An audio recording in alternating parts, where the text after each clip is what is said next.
सर्वार्थ सिद्धि अध्याय 7 पृष्ठ नंबर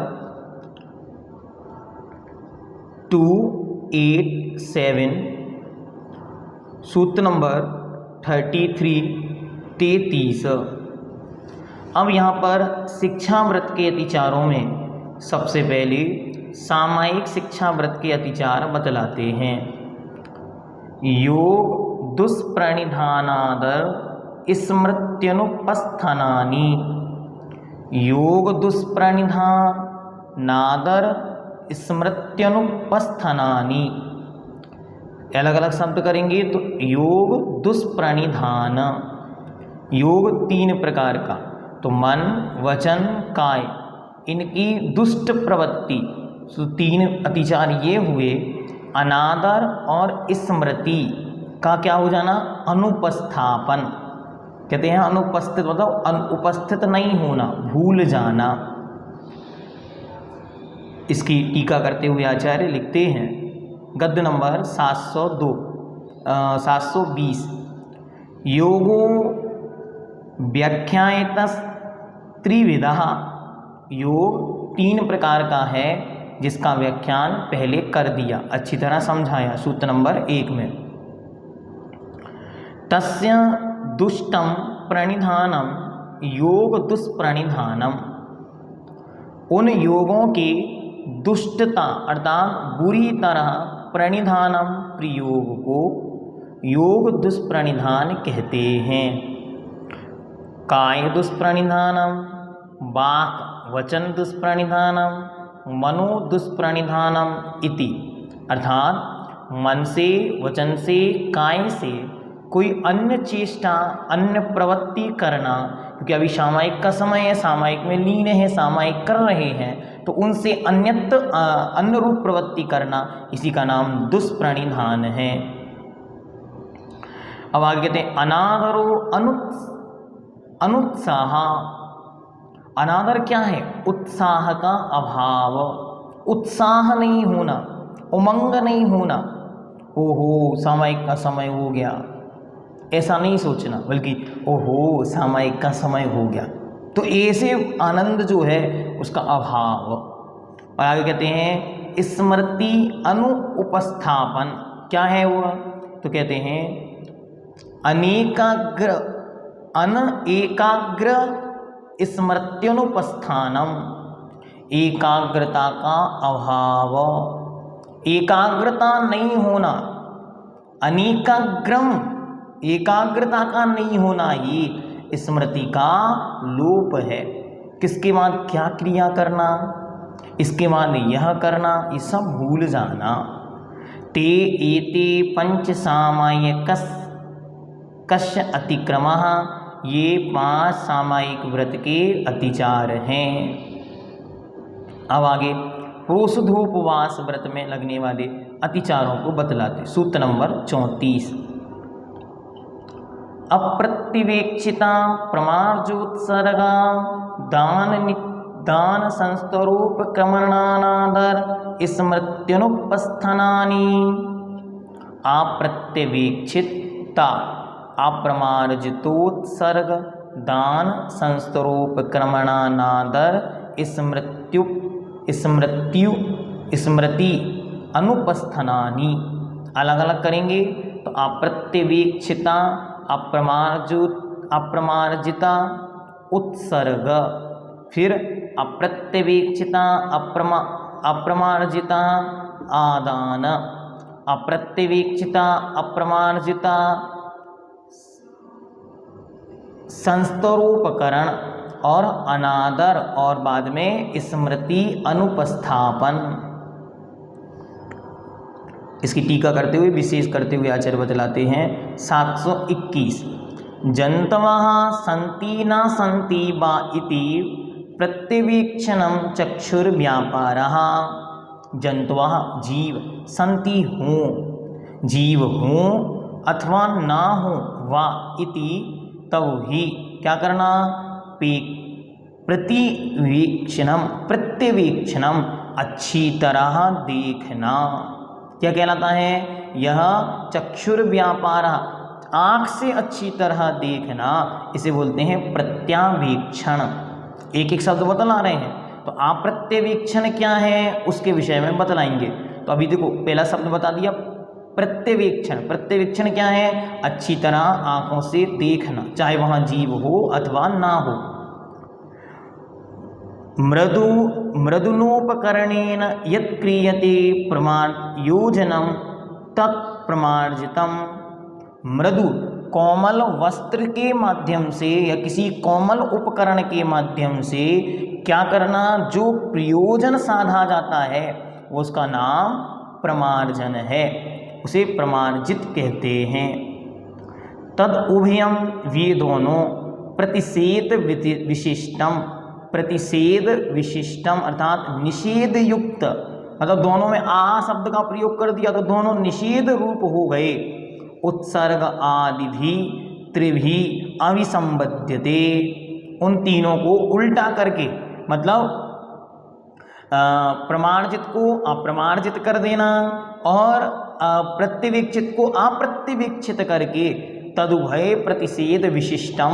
उत्सर्ग आदि, जो उत्सर्ग आदि तीन शब्द हैं, उत्सर्ग, आदान और संस्तरोपकरण, इन तीनों में अविसंबंधते क्रम से अविसंबंध कर लेना चाहिए। तो क्या शब्द बनेंगे? अप्रत्यवेक्षिता, प्रमार्जोत्सर्ग इत्येवं आदि। तो तीनों शब्द हमने आपको बतला दिए थे पहले। अप्रत्यवेक्षिता, अप्रमार्जोत्सर्ग पहला, दूसरा अप्रत्यवेक्षिता अप्रमार्जोत आदान, तीसरा शब्द अप्रत्यवेक्षिता अप्रमार्जिता संस्तर उपकरण। इस प्रकार तत्र अप्रत्यवेक्षिता अप्रमार्जितायां भूमौ, सबसे पहला वाला भूमौ, भूमि में, मूत्र पुरुषो उत्सर्गः अप्रत्यवेक्षित अप्रत्यवेक्षिता अप्रमार्जोत्सर्गः। उत्सर्ग क्या है? उत्सर्ग शब्द का अर्थ है छोड़ना। क्या छोड़ना? मल और मूत्र। कहाँ छोड़ना? भूमि को शोधन करके छोड़ना। लेकिन यदि भूमि को बिना देखे और बिना शोधन करे वहाँ मल मूत्र का क्षेपण किया जाता है, सो पहला अतिचार लगता है। कौन सा अतिचार हो गया? अप्रत्यवेक्षिता अप्रमार्जोत्सर्गा। दूसरा अप्रत्यवेक्षिता प्रमार्जितस्य अर्हद आचार्य पूजोपकरणस्य गंधमाल्य धूपादि परिधानादि अर्थस्य च वस्त्रादिर आदानम अप्रत्यवेक्षिता प्रमार्जितादानम। दूसरा शब्द है आदान। आदान मतलब होता है रखना। तो क्या रखना? तो कहते हैं तत्र अप्रत्यवेक्षिता अप्रमार्जिता, अर्थात बिना देखे बिना सोधे अरिहंत आचार्य की पूजन के उपकरण, गंध, माल, धूप आदि तथा आत्म परिधानम अर्थस्य, स्वयं के ओढ़ने के वस्त्र आदि, और वस्त्रादीन और अन्य वस्त्र आदि जो कुछ है उन सबका क्या करना? आदानम रखना, उन्हें बिना सोधे बिना देखे रखना, इसका नाम है अप्रत्यवेक्षिता अप्रमार्जिता आदान। अब तीसरा शब्द क्या है? संस्तरोपकरणम। संस्तरोपकरणम क्या है तो बतलाते। अप्रत्यवेक्षिता अप्रमार्जितस्य प्रावरणादि संस्तरस्य उपकरणम अप्रत्यवेक्षिता अप्रमार्जितस्य संस्तरोपकरणम। बिना देखे बिना सोधे हुए प्रवरण आदि विस्तार आदि को बिछाना, रखना आदि, ये तीन अतिचार हुए। अब उपवास किया तो उपवास में क्या हुआ? बहुत ज़्यादा थक गए, तो बिना सोधे बिना देखे ही आचरण प्रवृत्ति में आने लगा। ठीक, आगे अनादर क्या है तो कहते हैं क्षुद अभ्यादितत्व आवश्यकेषु अनादरो अनुत्साह। भूख आदि से पीड़ित होने के कारण आवश्यक कार्यों में, ये जो आवश्यक हैं षड आवश्यक, उनमें क्या करना, उत्साह रहित होना ही अनादर है। और अंत में कहते हैं स्मृत्यनुपस्थानम व्याख्यातव्यम, इसको तो हमने पहले ही कह दिया, भूल जाना। ते एते पंच प्रोषधोपवासस्य अतिचारः, ये पांचों प्रोषधोपवास के अतिचार हैं। ठीक हुआ, यहाँ तक ये पूरा हो गया। सामान्य से क्या समझे हम कि बिना देखे बिना सोते किसी प्रकार स्थान पे मलमूत्र का त्याग करना, पहला अतिचार। दूसरा, जो पूजन के उपकरण हैं, अपनी सामग्री हैं, वस्त्र आदि हैं, उनको बिना देखे बिना सोते रखना। और तीसरा, बिना सोते बिना देखे बिस्तर आदि बिछाना या उनमें सो जाना। चौथा, अनादर, आदर का भाव नहीं होना। ओहो, फिर अष्टमी आ गई, अरे फिर चतुर्दशी आ गई, इस प्रकार का अनादर भाव। और भूल जाना, ओहो आज तो अष्टमी थी, इस प्रकार के भूल जाना। या कल तो अष्टमी या सप्तमी को एकादशी करना था लेकिन भूल गए, इस प्रकार से हो जाए। आगे कहते हैं अब भोगोपभोग परिसंख्यान व्रत के अतिचार बतलाते।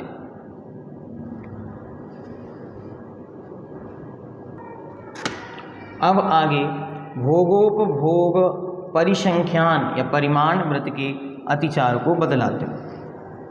प्रश्न नंबर 288 288 गद्य सूत्र नंबर 35। सचित्त संबंध सम्मिश्राविशौ द्विपक्वाहारा, यहाँ पे कहीं कहीं दु शब्द आता है, यहाँ दुस लिखा, दुष्पक्वाहारा। गद्य नंबर 722 722। सचित्तेन वर्तते इति सचित्तम चेतनवत् द्रव्यम।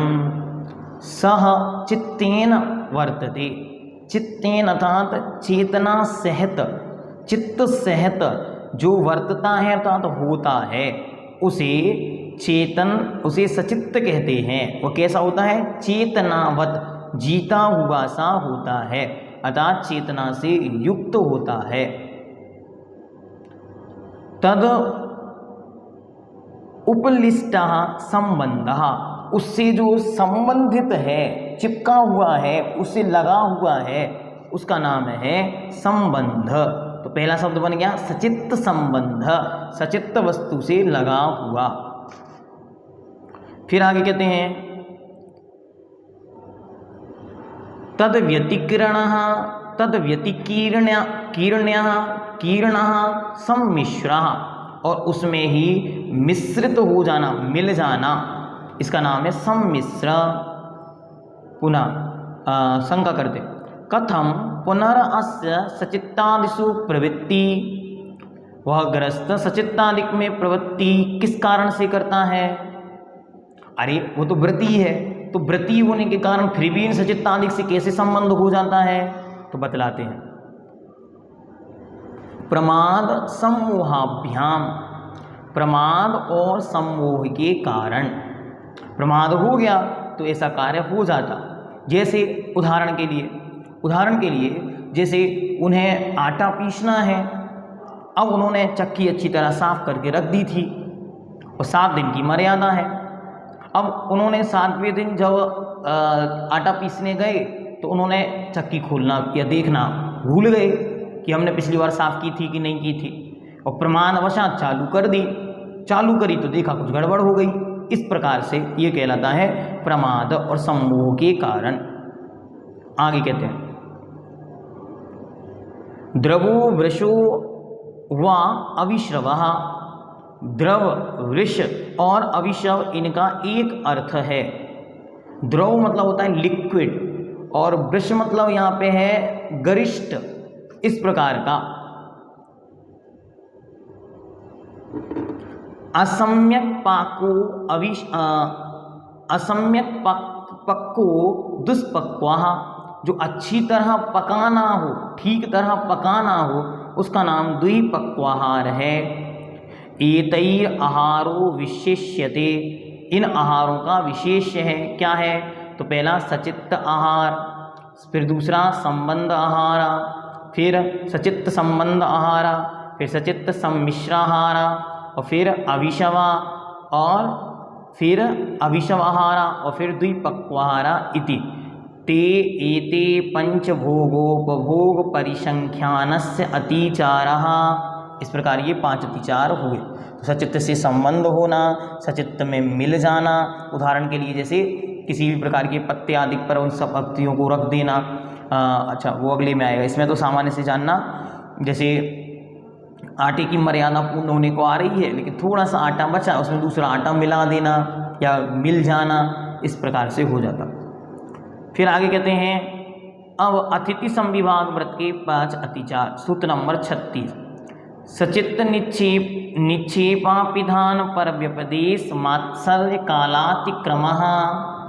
सचित्त निक्षेप अपधान पर व्यपदेश मात्सर्य और कालातिक्रम। टीका करते हुए गद्य नंबर 723, सचित्रे पद्मपत्रादौ निक्षेपा सचित्त निक्षेपा। सचित्त मतलब वही पहले जो ऊपर कहा था, जीव सहित, चित्त सहित, चेतन सहित, उस पर पद्मपत्रौ कमल के पत्ते आदि पर क्या करना? रखना। दक्षिण में यदि आप देखेंगे तो सारी सामग्रियां केले के पत्ते पर रखते हैं, तो इस प्रकार वह सचित्त संबंध हुआ। फिर इसके बाद कहते हैं अपिधानम आवरणम। अपिधानम का अर्थ ढकना, सो सचित्रादिक से ढक देना। वो कहते हैं सचित्तेन एव संबध्यते सचित्तापिधानम इति। सचित्त से ढक देना, सचित्त वस्तु से, जैसे मानो रोटियां बनाई और रोटियां रखी और ऊपर से केले के पत्ता ढक दिया, इस प्रकार। अन्नदात्री देय अर्पणम पर व्यपदेशः। दूसरे के द्वारा अन्नदात्री देय अर्पणम, दूसरे दाता का ये वस्तु है, देय मतलब उनके द्वारा दिया गया, अर्पणम देना, पर व्यपदेश है। अन्नदात्री देय अर्पणम, दूसरे दाता के द्वारा दिया गया द्रव्य देना, ये पर व्यपदेश हो गया। फिर इसके बाद कहते हैं मात्सर्य। मात्सर्य क्या है? प्रयच्छतोपि आदर भावो अन्नदात्री गुण असहनम व मात्सर्यम। कहते हैं दान देते हुए जीव का आदर भाव रहित अन्य दूसरे दाता का गुण सहन नहीं करना और उनसे ईर्षा करना, इसका नाम मात्सर्य है। दान देते हुए भी आदर का ना होना या दूसरे दाता के गुणों को सहन ना कर सकना, इसका नाम मात्सर्य है। ये कैसे होता? जैसे आपने चौका लगाया और बाजू वाले ने चौका लगाया। अब बाजू वाले क्या कल भी महाराज आ गए, आपके यहाँ कल कोई नहीं आया, उनके यहाँ आज पुनः महाराज आ गए, आपके यहाँ फिर कोई नहीं आया, तो क्या हुआ? मन में विकल्प आ गया और आपने बड़बड़ाना शुरू कर दिया, तो मन में विकल्प ही आया, ये मात्सर्य हो गया। या जो पात्र आए, अब मानो उस दिन कोई क्षुल्लक महाराज आ गए, तो उनके प्रति आदर का भाव नहीं होना, अपनी सामग्री उठाई और महाराज के पास चलाई गए। अगर वो महाराज कहें कि आप उनको दे के आओ तो ठीक है, ना उनका पूरा आदर अनिवार्य है। और आगे कहते हैं कालातिक्रम क्या है? तो कहते हैं अकाले भोजनम। कालातिक्रमा, अकाल में भोजन देना, जो भिक्षा का काल है उस काल को टाल कर भोजन देना, ये कालातिक्रम है।